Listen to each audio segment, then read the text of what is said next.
Hi guys, it's Kamat, and today we are unboxing this Hot Wheels Custom 1968 Camaro with red, black, and gold from SW Modified 710 with 81 out of 250.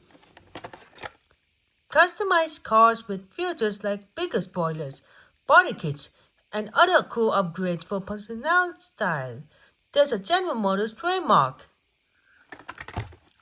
Let's unbox this car.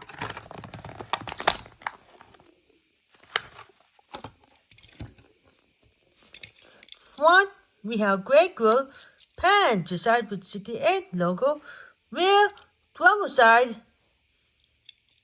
and roof. The code says S42, that's the code. Okay, please like, share, comment, and subscribe to my channel. And thanks for watching, and I will see you again in the next video.